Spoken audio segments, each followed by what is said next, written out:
Bonnie. This is a curly Bonnie. This is a patent spider plant. Oh, So this is a patent variety, so we can't take babies off of our stock here. So what we do is we buy in smaller babies. These probably came from Guatemala, Mexico, somewhere down south, tropical, whatever. So this makes us legal having these for the 1,000 or 1,500, whatever they really send. So at least I won't get in trouble. But they're teeny weeny little things. And they get beat up a lot because of the long journey they have to take. They have to go through customs. And hopefully we have a pretty good turnout on how many survive. They're probably not going to come chase me down for these right now anyways. I have been checked already by the company that I get these from. They said they were just coming for a visit. I think they were coming for more than a visit. I think they were just making sure that I'm not doing some of the items that they broker out, because they do work close with the growers on that stuff. So I think they do come around, and that's what they were doing. Oh, can I see it before you cut it? What Well, it this looks is a like? big one. This is a monster. So this is what they'll look like as they get bigger. Yeah, there's some bigger baskets over there that we probably could take a picture of. Okay. I'm not sure what they look like because our water system did get shut down for several hours today, so we're trying to get water up on everything. Yeah, they're over here. This guy is the water guy. He's over here fixing the water pump system. Well, that's There's a lot going on today. So this is your throwaway bin. Right. We're cutting the tops off so they don't use. Normally if these were nice and strong, and then we would probably leave the tops on them, just put them under the misters, and they would hold all their shape and stuff. But because most of them are beat up, I'm putting them in smaller cells than I normally would, so that I can just, because I'm afraid I'm going to lose a bunch. So I'm And cutting, they just came beat up. So you paid for them, and this is how they arrived. Was Right. a mess. Wait, and this is the second round of spider plants we've got in 2 weeks. The other ones were really bad. But they're all surviving. So they just require a little extra work for pennies plant. That's what I call them, because spider plants just aren't expensive. Yeah. It's probably more labor intensive than it's worth.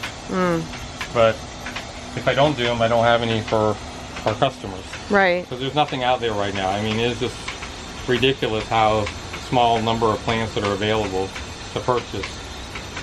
You know, I was watching Facebook today, and somebody was complaining about a local nursery. The pricing of the plants was much higher than it was 6 months ago, and they were kind of slamming the nursery.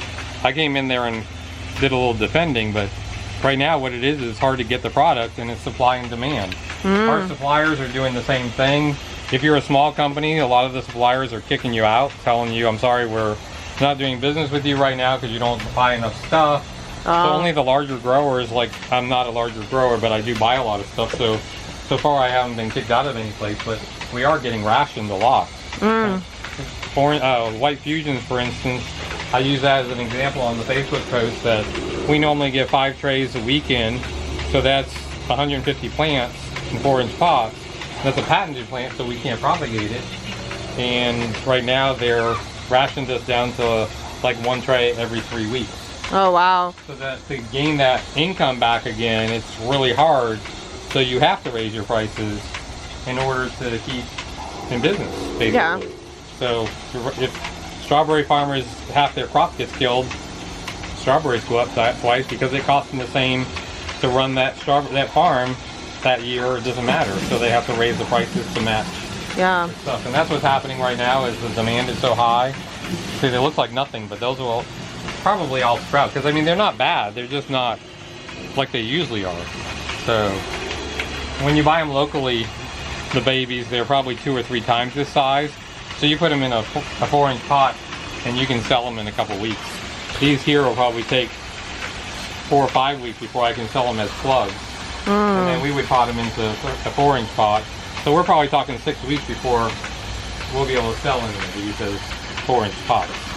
But I haven't been able to get them for the last 6 months, so I'm just thankful to get this. Yeah. And that's what it is right now. You scrape and scrounge and go everywhere you can and take whatever you can. So, when somebody watches this video and they see you cutting off all the tops and then putting them in, what's the reason that you cut the tops off? I'm cutting the tops right now because they're beat up. They went through a lot of stress. This way here they won't burn a lot of water while they're trying to root. If they had a little bit, if they were a little larger, I could just pop them right in there. They would be fine. Most people would go towards water rooting and stuff if it's a home person. So us, water rooting is just not the best choice. So it's a different type of root system. You have to acclimate them to the soil again after. I'll probably get 99% of all this stuff to take. I mean, I'd worry about something like this, to be honest with you. That's all I would worry about. All the others that I'm doing, because there's not much there, but there should be stuff that sprouts from the center. Maybe that guy there won't make it. He looks like nothing. Or she, depends on what it is. Oh yeah, it just blends in with the dirt. You literally can't even see it on the camera. Right, that's because I had to cut most of it off. That one there might not make it, but I still put it in there just in case. And you still have to pay for it, whether it makes it or not, right? Like, Right, it still costs you. no matter what. Right. So, people don't take, people get upset when they get stuff beat up. Oh, you could imagine the stuff that we get beat up. So, but it is what it is, and you do what you can. You just gotta make it work. You gotta fix it. You can't just let it be. If you let it be, it's gonna die for sure, and then you're out the money. No matter who, whether it's them, me, you, whoever. But all these here will all take, and they'll all start growing. You can probably get a video of these in about 3 weeks, and they'll probably be ready to start selling on our wholesale page even by then, if we decide to do that. It just depends if we can get more product in, because 1,000 or 1,500 plants, whatever I have in here, isn't going to be very many for the summer if I can't get any more stock in. So if it's not looking like we'll get more babies in, then we'll just hoard them and put them onto 4-inch pots, because normally we'd put 3 in a pot. So the 1,000 is going to only be 300 pots. It's not going to be very much. So we know, unless we grow them longer. If I put 1 in a pot, I have to grow it longer in order to get some size to it to sell it. If I put 3 in a pot, I probably could sell them in 2 or 3 weeks. So we have to decide on which way we want to go.